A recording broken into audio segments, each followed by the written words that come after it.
The year has come to an end, and it's been a pretty fantastic year for music. I think this has been the best year for music of this decade. So today I'm going to give you guys my definitive list of favorite albums of the year. I tried to get it down to 10. I got it down to 15. In typical Kyle Reed fashion, this list is in no particular order, except for the album that we have as our definitive favorite album of the year. Let's get to it. Let's talk about Jordy Greep. We're going to Greep it. I think this album was a really interesting departure from Black Midi for Mr. Greep. Greep obviously brings in his unique storytelling charms into this album. And storytelling aside, the sound of this album, some would say it's pretty new. It's got this kind of like Latin type influence to it. Very jazzy, very swingy, very sway. And of course, you got that chaotic charm that is apparent in Black Midi albums. It's hard to not to compare this thing to Black Midi albums because, you know, Greep was literally the guy from Black Midi. Jordy Greep, fantastic record. Title Memory XO by Igloo Ghost. I've only listened to one other Igloo Ghost song, but this album is absolutely insane. This album makes me want to go through the rest of his discography. Does he normally sing? Because he's singing on this record. He just keeps wanting to grip it, but it's slipping out. So I don't know if that's like a typical thing for Igloo Ghost, but nevertheless, doesn't change the fact that the album is great. The vocals actually kind of add to it. The vocal styling is kind of very glitchy, kind of distorted, very chopped up. The sound of this album is kind of very hard to pin down because it's very electronic, but electronic itself doesn't do a good job describing it because it is like kind of all over the place. The energy is like, it starts off at a 10 and kind of stays at a 10 the entire time, and I think it's fantastic. No Hands, Look Ma No Hands by Joey Valence and Bray. This is just a fun album, okay? You know, it's one of the most fun albums that I've listened to this year because these guys are just goofing off, having fun. The instrumentals are popping. The lyrics are hopping. I think if you listen to this album and you don't like it, you're either gonna think it's cringe or you just don't enjoy fun. And if you don't enjoy fun, then you're probably not gonna like this album. You know, they're talking about how there's like, if you have a bagel, you're gonna eat it. Call me John Cena the way I've been chilling. Eat a booty with a side of fries. That's the kind of vibe that you're gonna get with this record. If you don't take it too seriously, you're gonna enjoy it. 3 by Fortet. Been rocking this thing all year long. Fortet is back, baby. Not that he ever fell off. He's just, you know, he's back with another hit. This album is very soothing. I think this is probably the best album that Fortet has released since There Is Love in You. He kind of goes almost kind of back to his roots a little bit here, but it's not very tech housey, and it's more of that kind of like folktronica, laid back type IDM stuff that he did back in like with like Rounds and Parks. I can listen to this thing on many of different occasions, on a nice drive, on a nice work day, on a nice morning. I've said this plenty of times, Fortet's my GOAT. He always will be my GOAT. He'll never not be my GOAT. So I have to throw that one in there. All right, bro, we're talking about it. It's Brat, baby. It's Brat Summer. Brat Summer by Charlie XCX. I know we're getting gaslit right now by a lot of major publications. They're trying to make us believe that this is the best album of the year when it is in fact not the best album of the year. They are just gaslighting us, brainwashing us, stealing the election. Fraud is happening right underneath our noses. Front to back, this thing's kind of just filled with like those club classics, banger after banger. Charlie does also get into some deep shit with these lyrics, letting out her feelings and her diaries about wanting to have a kid, or maybe I won't have a kid. I don't know. My friend has a kid, so I kind of want a kid. She plays this line of experimental and accessible really well, and I think that's why this album kind of blew up the way that it did. Because, you know, the dudes who like to scare the hoes can like it, the hoes who are getting scared can like it, and overall it's just a fun album to throw on if you just are looking for a good time. Let's talk about I Can Make Money from the Comfort of My Sofa. So much drive that I gotta have a chauffeur. King of the Mischievous South, Volume 2 by Denzel Curry. This thing's a banger! Banging! Ever since this album came out, I've been fucking throwing this on non-stop, vibing with it non-stop. I really enjoyed the sound that Denzel brings to us on this record. I will say this album had reminded me of kind of like funk music, but not like funk music in the you know what? Yeah, fuck it. This album reminded me of funk music, okay? And a man like me enjoys some funk every now and then. And on top of that, on top of the amazing beats that are being presented to us, Denzel's just got bar after bar after bar on this thing. G's up, gotta get my G's up. Yeah, bro, love this shit. You know, and speaking of Denzel, let's talk about that JPEG album, because he's on the JPEG album. JPEG Mafia, I Laid Down My Life For You. I very much enjoy JPEG's later work more than his earlier work, and that that stays true with this album that he released this year. JPEG, I named this one JPEG Mafia. Took a lot of risks with this record, I think, in my opinion, in terms of production. You never really know what a man like JPEG is gonna do to you. Taking a bunch of like these like kind of like almost hard rock guitars and chopping them up and using them and all over this record. The choir vocals of I'll Be Right There For You, incredible stuff. The whole track Ex-Military is just like a wowzer of a song. I don't think anyone went into this album expecting it to sound the way that it did, but it did, and it fucking, it fucks, man, let me tell you, man. All right, speaking of fucking, we got The Eighth Comin' by Cum Girl 8.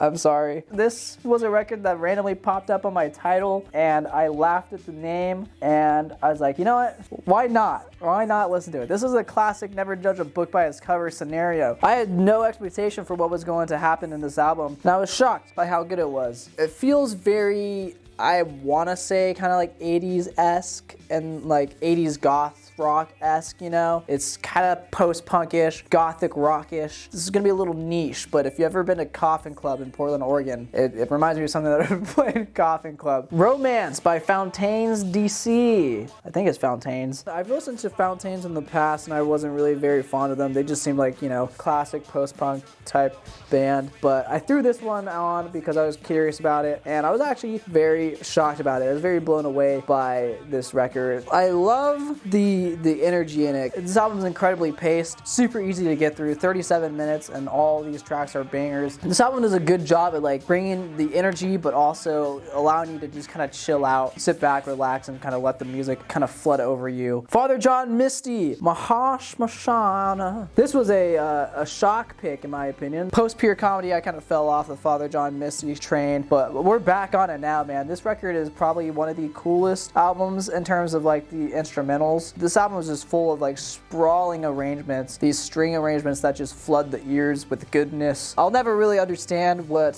Father John Misty is saying in any of these songs, I feel like, but that doesn't really matter because his voice will always soothe my ears and the arrangements of the songs will soothe my ears even more. This is a very grand album. I would actually go to say that this is the most grandiose album that John has made. Father John, Josh, Tillman Misty did a fantastic job with that record. My Method Actor by Nulfayanya. This is one that I feel like is kind of getting tossed aside a little bit in my opinion, okay? It's got an interesting vibe. It kind of meshes this kind of acoustic singer-songwriter type stuff with a lot of like crunchy, distorted guitars in some of these songs. This album is paced very well in my opinion, going from like songs that have a lot of energy to songs that are kind of more smoothed out, chilled out. Nilüfer also in my opinion has a fantastic voice. I love her vocals throughout this entire record. A lot of the drumming and the percussion on this record is very interesting as well. I was actually kind of shocked with how much variety this album had to offer. I feel like this album does dive into a lot of different sounds and a lot of different aspects of indie music and even like some indie electronica stuff. I think you should give this album a listen. Bright Future by Adrian Lenker. This album, of course, has the amazing vocals of Adrian Lenker mixed with some folky singer-songwriter type stuff in here. Incredible lyrics all over this thing, incredible storytelling, especially off that first track, Real House.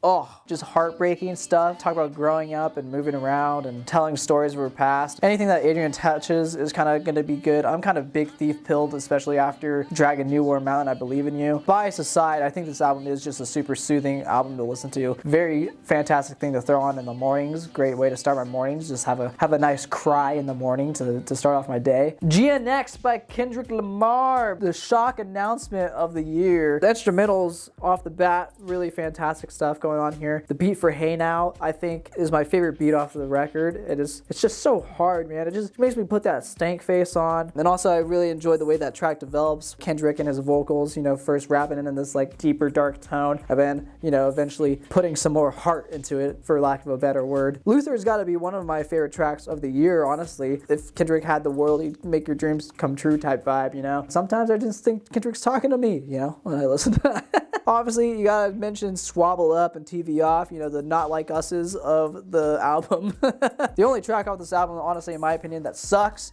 is GNX. Get the fuck out of here. That 6th grade garage band type beat, get that out of here. All right, we got 2 more albums to talk about today. We got my favorite album of the year and my not favorite album of the year. This is gonna come as a surprise to you guys. Imaginal Disc by Magdalena Bay. This was going to be my favorite album of the year because this album was just so lush, man. So lush and vibey and beautiful. I love what's her name's vocals on this thing. This band is like really something special in the pop world right now. I feel like they breathe new breath onto the pop scene, in my opinion. The amount of variety that comes in these tracks, the compositions in these things with the different like instruments that are being used and the string arrangements and the brass arrangements and all this type of stuff that's happening here. Very fantastic, like psychedelic, neo-psychedelic pop type stuff. This album kind of shot these guys into a larger scope of audience, and I think it's going to do a good job at like bringing people that listen to like kind of mainstream pop, kind of opening up their ears to other sounds in the pop world and beyond. But it's not my favorite album of the year. My favorite album of the year, it is Tip Ear, The Pilgrim, Their God, and the King of My Decrepit Mountain. This album came out of left field for me. This actually was released at the very beginning of the year, I think, but I didn't listen to it until pretty recently. So maybe there is a little bit of recency bias for this record, but I do also think that this record has made me